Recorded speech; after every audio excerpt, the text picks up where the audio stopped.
Gumpttion. Gumpttion. Time to lock in. Gumpttion. Go tell a friend. Bringing knowledge and wisdom. With Todd and Tim. Gumpttion podcast. Now let's begin. Gumpttion. Welcome back. This is another episode of Gumpttion.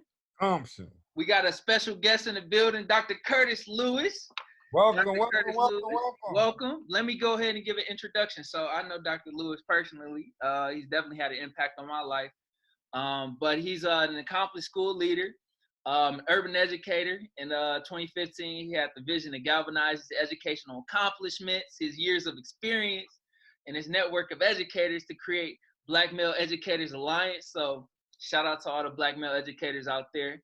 He earned his bachelor's degree in elementary education. Me too. His master's degree in curriculum and instruction, and his doctoral degree in educational policy and curriculum teaching, all from MSU. So he's a Spartan 3 times over, yo. And he credits his educational experience at MSU for developing and cultivating a strong foundation in teacher development and math curriculum and instruction. So without further ado, Dr. Curtis Lewis, welcome to the show. Hey, appreciate it. Appreciate you guys having me. Thank you. No doubt. Thanks for taking the time out to speak with us. And as you know, this is our life transition series, or really just life transition. So we're going to go ahead and just hit you with the first question and see where it goes. So what have been some key transitions in your life? Let's start it out there and let you take it how you want to take it. You know, and man, I can start back in Chicago. Is where I'm born and raised, West Side. And I remember being in 8th grade. It was a huge transition for me because it's a big deal, like what high school you go to in Chicago. So it's a huge deal. So you have the options of going to like the neighborhood school, or you had the option of going to like schools that you get tested in, or you choose to go to a private school. So, you know, I wanted to go to the school across the street from where I grew up at. I grew up on Roosevelt and Blue Island. Gotta make sure I say that right. And I wanted to go to the school across the street, and I took the test. Thought I was done. I did all these summer programs in 7th and 6th grade. Thought it was gonna be easy for me to get in. And I got a letter. That daunting letter, like, no, it's not for you. Wow. Yeah. And so my 8th grade teacher was like, I was in my feelings. I was having a hard time. And my 8th grade teacher, Miss Hill, may she rest in peace, she was real clear, like, we're going to figure out a plan for you. And so she looked around some schools. She found Providence St. Mel. And she was like, I want you to take the test to go here. And I took the test. I really actually tried to fail it. I tried not to do well. Like, I was like, A, B, C, D, E, right? Yeah. And I get the letter like, you're accepted. What? I was in my feelings again. Like, what? I don't want to go here. And so whatever the case, I ended up going there. And that was as a young man growing up in Chicago, that was the best mistake of my life. The best mistake of my life. And because of that school, I met great people. I had a great education, and sort of prepared me to have this interest in college. And so understand the science and the benefit of working hard. Like, what does that mean? You work hard, it gives you this. So I did that and ended up at Michigan State. The second decision for me was to go to Michigan State. I had U of M as an option, had some other options. In Michigan State, it just felt like home for me. Went to Michigan State. And I think making the choice to become an education major was like a huge decision for me. I thought I was going to be a lawyer. I was going to be a doctor. I was like, I'm going to, I went to Oxford University 2 years ago for the summer to study medicine, all that good stuff. I was, interested in that, and got to MSU. I went to Lansing School to be a tutor. And that was a wrap. I was like, oh, this feels good. This is what I should be.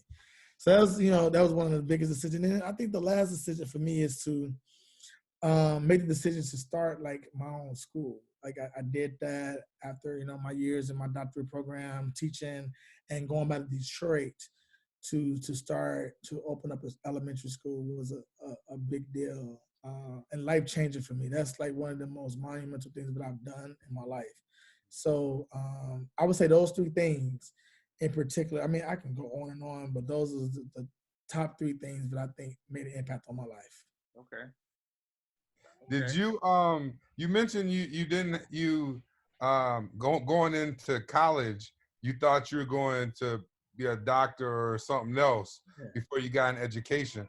When you were younger, did you have something that you wanted to become? Did you already have a plan? I did, but I did all kind of stuff. I played instrument. I was like the one black guy who played tennis. That was me. Okay. Right? I ain't ashamed of it. Everybody playing ball, like, oh yeah, I could shoot. I couldn't dribble work for nothing. Right? But like tennis, like I did those different things. And so for me, I knew I was into we did different kind of plays and stuff in school. So I was like, maybe I want to be an actor. So going into high school, I thought that's what I wanted to be. Okay. So that was like my plan. And then people were like, man, you should be a doctor or you should be a lawyer. That's what you heard. Like, that was like a symbol of success. So I like, no, it's going to be one of those three things. That was my plan going through high school and up until when I enrolled in college. I was no prep at MSU. I didn't know what I was going to do. But you knew it sounded like you were successful in everything you touched. I did. When I think about forward. Absolutely. When I think about this, my first job, when we were younger, back in the 90s, they had these summer programs. My first job was a teacher's aide. That's that, right? We used to, I got 5 brothers and sisters, and we used to play school. I was a teacher. All this, pay no attention to this, right? And so those things, I didn't know what was happening. Right, God was like, "This is what you're gonna do." I'm like, "No, this is what I want to do," and then it all worked itself out. Yeah, I'm curious about the school, like, because I know for me, that's one of the things that, like, just even being in my master's program right now, that's some of the aspirations that some of my friends have. So, I guess what inspires you to create a school? Because people talk about, I'm gonna start my own thing, but a school is a big deal. So, what kind of gave you the motivation to go ahead and take your resources? And it sounds like you're a resourceful guy. So like, what gave you that motivation to be like, you know what, I'm gonna go ahead and start my own school? That's a good question. I think, after, being a teacher, I went to grad school, went back to MSU because I was in an alternative ed program. I did some teaching in not only alternative education, but I did some in like juvenile detention centers. And being in those spaces, I was like, man, something ain't right about this, right?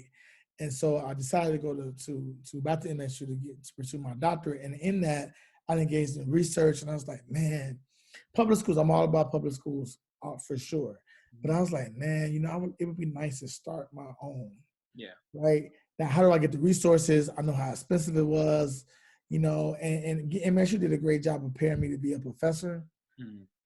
I wasn't, let's say, prepared to be an administrator, even though like I had that experience. Mm-hmm. And so when I got out, it was an opportunity, but for the financial resources were already there. Like, we had, Ford and Henry Ford Learning Institute, who was there to say, look, we just need a human to run this, and we're going to figure out all the money to get this built. The Thompson Foundation, folks like they were already investing in this space. So for me, it was about like, what is a good fit?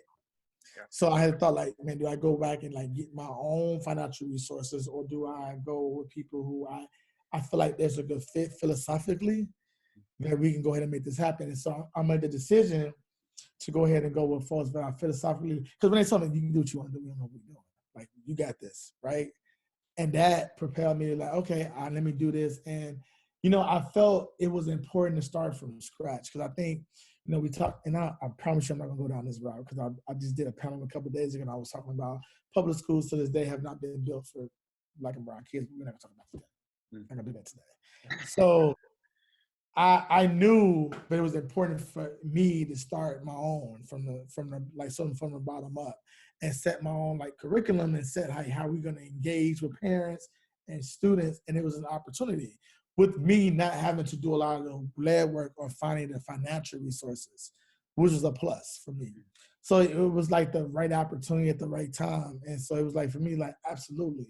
And I talk about this all the time. Like, it was to hire my own staff, to play a role in like what chairs to put in the building, like the curriculum that we use, how we train teachers, how we engage parents. Like that's phenomenal. And I was super excited to be able to do that. So it was a no-brainer for me to jump on board. Yeah. Man, that's so it sounds like along your journey, man, you done had a lot of people kind of like, hey man, try this, or let me, like, I don't want to use the word correcting you a little bit, but you trying to go a certain way, and it's like, hey, maybe you should try this school. Hey, maybe you should try this program. Are you? How are you able to catch that? Because in the beginning you said you kind of missed it, but now when someone makes suggestions, you're like, okay, I think this, I'm gonna try it. And how are you able to stay in tune with that? I think it's coming like confident in who you are as a person and your like purpose in life. So for me, and making sure your philosophy and your morals and your values align with those people who are trying to get you to do something. So that's how I would measure that, right? I would look at it and say, are we on the same page? And I was okay with asking those tough questions because I was okay with them telling me no or with me saying no.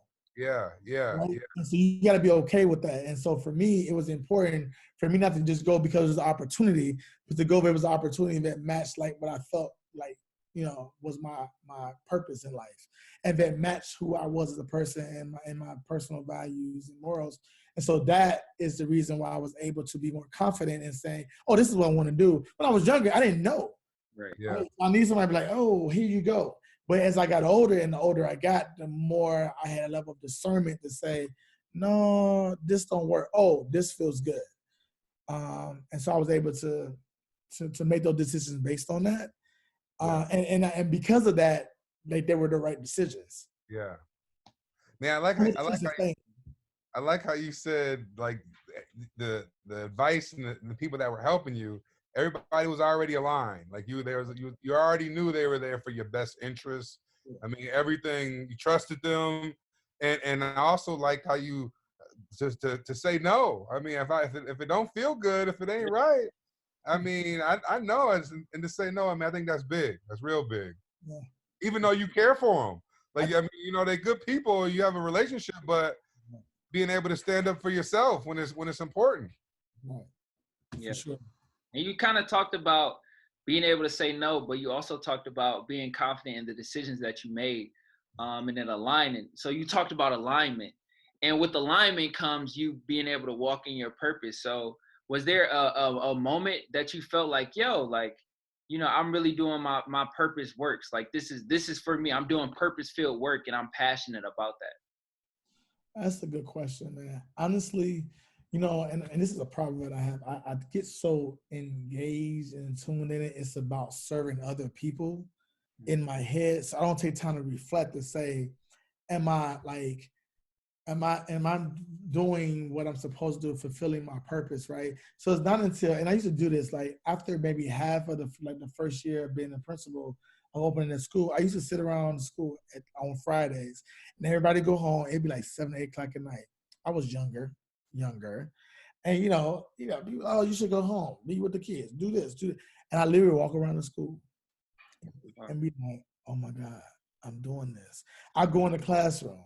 And I open the door and go into a classroom and see the work that students are doing. And that would be that moment for me when I'm like, oh, like I had something to do with this. Yeah. Right? Not only this teacher doing this work, but this kid engaged in this learning. So it was like people look at them like, that's weird as heck. Like I used to, and when I say in a whole school year, I probably did it like 30 times. Wow. Because that was the only time where I sat back and was reflective to say, oh, I'm doing what I'm supposed to do. Because I spent so much time making sure everybody else was good, but taking the time to think and process and make sure, this decision is affecting this person. Is this aligned to who I am? Sometimes you're moving so quick, you don't get a chance to do that. But on those Fridays, there was that moment for me, and I would spend an hour and a half easily doing that. And it wouldn't be like, oh, I'm gonna do it on this Friday. It'd be I'll sit at my desk, I'm working, I'm like, let me go, and then I'll just get in that space and engage. Yeah. Well, so what do you, not just yours, but what do you believe the purpose of life is? Ooh. I'm gonna say this, man. I think the purpose of life is to to live out your purpose, but also to like engage in a sense of happiness and freedom. And I say freedom doesn't mean like doing what the heck I want to do. People think freedom like, oh, I'm free. I'm free to like, this lady walking down, this man walking down, shit, let me just pop them aside. No, that's not freedom. But freedom is like being able to be in a space to like live your life the way, with your morals and your values and your purpose in a way that like nothing gets in the way, right? But also within that purpose is also in like serving other people. Like like sometimes we forget about the purpose of serving others. We want to be served, but like the purpose of serving others, and we're here to serve each other.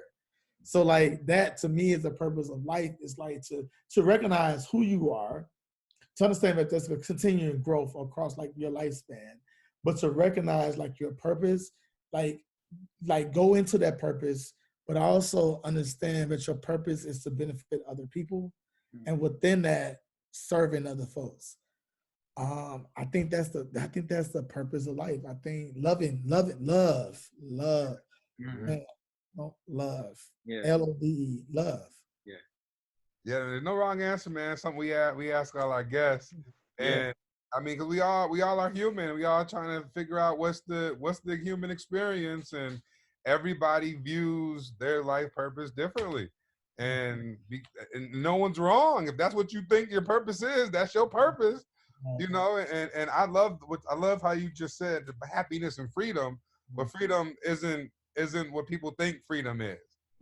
I really appreciate that, because I mean that if you're able to have that, then you are able to thrive, and you are able to serve, you are able to give back to the community, which is part of your free will to do it, man. I really like that. Mm-hmm. Yeah, likewise. I guess following up on that, into the second question, geez, we didn't got it. So our second question is just kind of like, through finding your purpose, what is some advice that you offer to a young person who's on the path to finding themselves, and they might be going over here, but they getting centered back here, or they might be going over there and they're like, oh, this is where I'm supposed to be going, but they keep getting centered back this way. But they look at the centering like it's against them, and it's not helping them get to where they want to be. That's good. I think it's a couple of things. I think it's important for us to allow ourselves to develop and grow, right? I think we expect, some of us, like, we're different. We're humans. We're created differently, right? So it may take you, Tim, like until you're 12 to figure out, like, oh, you could be 10. Like, I know exactly what I want to do in life, and you're consistent across the board. Mm-hmm. Again, it could take me until I'm 19 or 18 at the university, be like, oh, this is what I want to do, because I've been thinking I want to do this because it feels right. Society told me this is what I'm supposed to do. And I think it depends on that person's ability to sort of self-reflect and be able to say that, man, this feels good to me. Now, I told you, even in my decision to go to teaching, although I was wanting to do all these other things, the things I was doing was related to education. Yeah. I didn't pay attention to that. Right. But my heart and my soul was like, this is what you do. I had other options to take any other summer job. I chose to take a summer job to tutor and be a teacher assistant when I was 12. Mm-hmm. Right? Great. I could have done other stuff. Right. But I had friends who went out and they did like garden work, or like passed out, you know, we talk about those free lunches, like they was like cafeteria work. Like I could have done all those easier things. I decided to go into a school and take that job. And I didn't care what anybody else did. This is what I wanted to do. Now in my head, I guess I wasn't aware enough with who I am to be like, this is connected to what I want to do in life. Mm-hmm. But like my heart, right? So it's like knowing the difference between this is your heart and this is your mind. Knowing the difference between this is your heart, your mind, and somebody else. All right. So like, say that again. Say that again. No, deep. Hold on. Say that again. Hey, you can listen to your heart, you listen to your mind, you listen to somebody else. Which like, and your heart is never going to be like it is like as close to 100. I'm gonna say it's 100% right.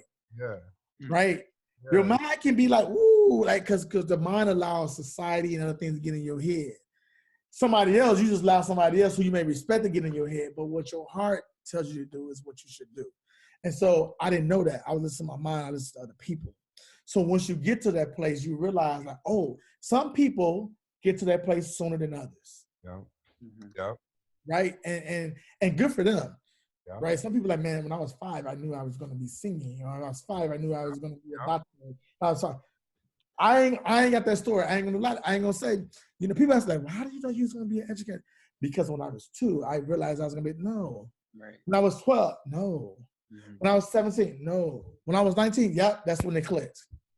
Yeah. It don't make me any different. It just that's where it worked for me because I spent a lot of time, especially based on how I grew up, trying to like figure out this is because I didn't know any better. For one, I was in a school where I only saw women teaching. We ain't gonna talk about BME and the purpose of that. Ain't gonna go there, right? But I only saw women, so I'm like, oh, that's not an option. So for me, I'm like, and I ain't even want to tell all of my friends, I'm a teacher's aide. I'm a teacher's aide. What you work at school? I'm passing out the food. I'm in there helping little Johnny with his multiplication. But I'm lying to people in my head because I'm like, that's not what I'm supposed to do. So I let society get into my head, which is why I don't say don't listen to that, right? So in my heart, I was enjoying it. I was going every day despite the consequences of going through the neighborhood to say, you leaving the school, what you doing over there? I didn't care because I knew what I like, it felt good, right? So that's why that's important. So, I would tell people all the time, listen to your heart. And I think we gotta sit still enough and get in tune with ourselves enough. And I don't think there's no age limit on that for us to get there. I talk to my kids about this all the time. Right. I'm like, one day you want to be a photographer. One day you want to be this. Son, what do you want to do? Don't forget me. Forget your mom. Like, what do you want to do? Right. Right. All right. I think this is a special one just because we're all connected by education in a way. Ty's father's been teaching for over 50 years. And you talk about the representation of Black men, even in the classroom. For me, I said I wanted to be a neurosurgeon. So I came to Michigan State like, yo, I want to be a neuroscientist. Why? Because they make a lot of money and it sounds cool. But education for me wasn't something that I was really looking at. Like, it was always like, I'm going to just go to college and I'm going to make a lot of money. Oh, they say I'm smart. Cool. I'm going to go and I'm going to do this. But then I was able to get in the classroom. I was able to become a part of Urban Educators Cohort Program and meet people like Dr. Cesare and Dr. Dorinda Carter-Andrews and Mama Gunnings and Dr. Flanall and all of these people. And I'm like, wow. So just that exposure to people of color who look like me let me know that, yo, I can be in this place too. Because I can't even recall having a Black male teacher from K through 12. So for me, that was kind of foreign. And for my first semester of school and college to be all Black, like, educators was powerful. And that was the reason that I ended up choosing education, because I was like, they did it, I can do it. And for me, it was all about exposure. So I guess just in terms of exposure, could you touch a little bit about BMEA and what that is and why you did it? Just a little bit, because I do a little bit because I could talk about it for like 2 hours. I know. I'm gonna do a little bit. I'm gonna put a timer on right here, a little bit. So, like you said, the exposure was there. So like going through teacher ed at MSU, and you are so lucky, because when I was at MSU, Dr. Carter was not there. She didn't come to my graduate program. Like Terry was not there. Dr. Gunnins, she was not there. No, she was not there. Well, at least I ain't see it. She wasn't there. And Cesare wasn't there. So I didn't have that, right? I literally had all white professors. I literally went to Michigan State University, the College of Ed, and it was just me in classrooms. Moving past that, in my internship, I was the only Black male in my internship program. When I got my master's, the only Black male in the program. When I got my doctorate, the only Black male in the program. When I was in Lansing schools in particular, I was the only Black male in the school, and I was like that guy that literally I had the superintendent transferring a kid across the city to get in my classroom because he, was causing issues. To put him in my class because he knew I handled discipline well, right? And so I saw that, and I was like, something is wrong with this picture. Right. Oftentimes I'm in PD and I'm sitting like, what are we talking about? This ain't working for me. Or I'm in the teacher's lounge. I'm like, I don't want to hear this. So I stay in my room. I was isolated. I felt isolated. I was pushed to be in isolation. And I'm like, something is not right about this, man. This doesn't feel good. Why would I encourage any other kid to come do what I'm doing? Like, as much as I love them and engage with them in my PD, in my time outside of them, I was like, what am I doing? Right? Then they weren't paying me. They weren't paying nothing. I was a math guy. Right? But again, listen to my heart. I kept moving.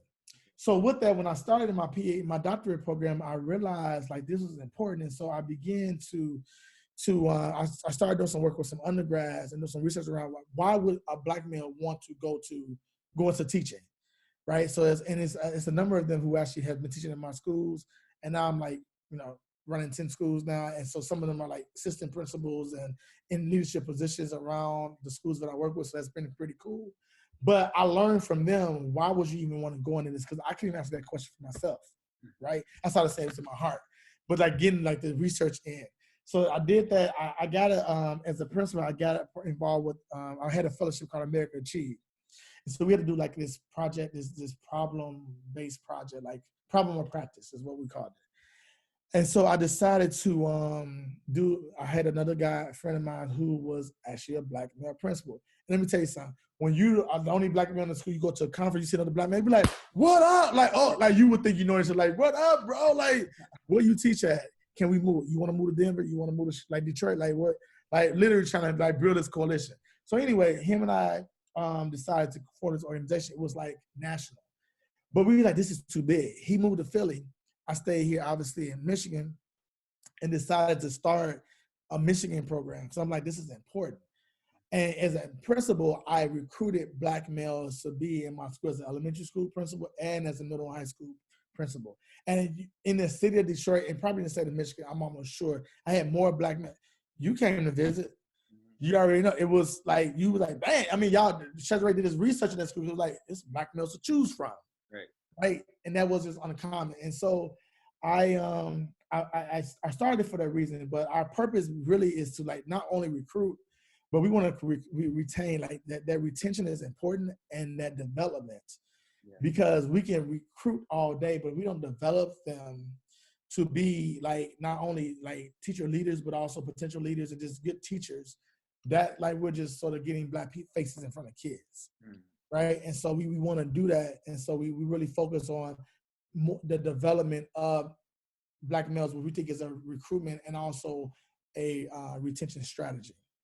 So we've been doing that. We got fellowships. We do a lot of work, and we were expanding our work to like around culturally responsive education and restorative practices. And that work expands across whoever is teaching our kids. Right. So we're not just working with Black males, which is our focus. We are doing works in schools with all teachers around like how we transform schools. Because I said about 20 minutes ago, schools wasn't created for certain people, but we didn't talk about it today. That's not what we hear. We talk about life. Yeah. How many schools you say you got? So I'm my other job. The job is I'm a chief of teaching and learning, and I'm over 10 schools in Detroit. Oh, okay. Over the academics of 10 schools in Detroit. Okay. And so how do you divide your time up between you sound like you got a couple things going on. Just a couple of things, yeah. So they go hand in hand, right? And they both is part of like what's my heart.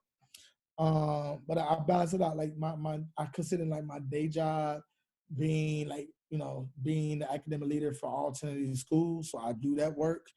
And then during the evening and the weekends, I'm like continuing doing this work, because a lot of our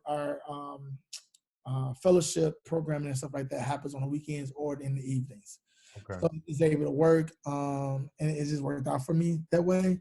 But I'm able to balance, and to me, it go hand in hand, right? Because some of the people who are part of the fellowship are some of the teachers in the network, right?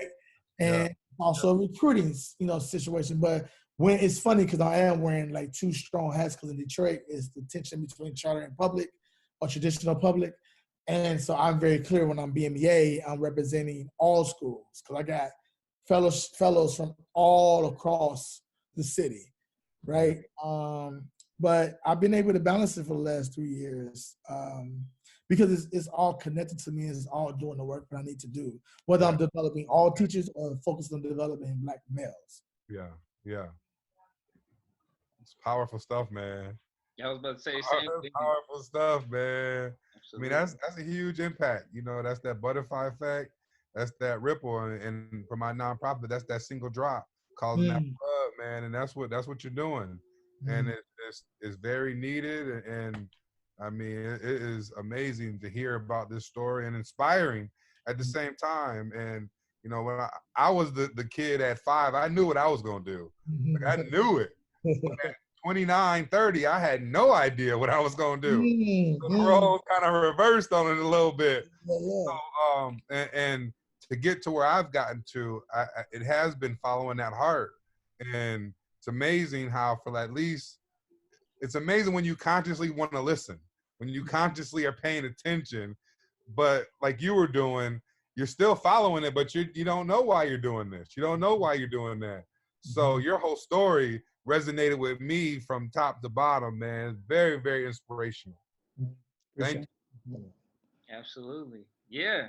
And with that, we got the questions out the way, and I was just curious to hear more about your story and why you did BMEA and educated. Just because for me, you've had such an impact on me, and you know, just the work that you do is admirable, and it's needed more than anything, and it's so essential. So big respect, big love, and you know, big ups to you for everything you're doing. And you know, I'm just proud to know you. So I'm thankful that you took the time out to, you know, speak to us. And we talk about we superheroes, and we truly believe we superheroes, and you're a superhero too. So the work that you're doing and the stuff that you're doing out here, man, we just want to, you know what I'm saying? We just want to hear about it, you know, just share the wealth and continue to spread it. And yeah, we appreciate you for all the work that you're doing. And yeah, thank you. Is there anything else you want to say before you close? I want to say thank y'all. I appreciate this time, Tim. And you know, you're the man. You like the, you know, the you know, you're a graduate now, right? But you the busiest undergrad black man that I know in MSU,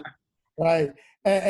And Dougie, you are, look. Let me tell you something. We were at MSU the same time, 96 and 2000. Let me tell you something. Around the same time, look, you know, I always knew, you know, my guy, what is be with your watching you play and your heart and what you did for MSU. You know, I'm a huge Spartan. Like, if I could turn my camera on, you'll see Spartan stuff all over the place. But like, all mad respect for both of you guys and for you guys even coming together to do this work. So like, I like keep doing what you're doing, Dougie, and Tim. You already know, like, keep doing what you're doing. So I'm honored. But y'all even thought about Curtis over here trying to educate some kids over here to do this work. So thank you both for this. It was great. How can, if people want to learn more information about what you got going on, how can they find you? How can they get that info? Yeah, go to www. We got a long website address, but www.bmeaofmichigan.org. www.bmeaofmichigan.org. Go to our website. You can leave a message. You can learn about all the things that we've done, what we stand for, what we're about. Personally, want to email me? It's curtis@bmeaofmichigan.org. My first name at bmeaofmichigan.org. So appreciate the opportunity. Absolutely. Awesome, man. Awesome. All right. And with that, you know, it's been another episode of Gumpttion. Gumpttion. Yeah.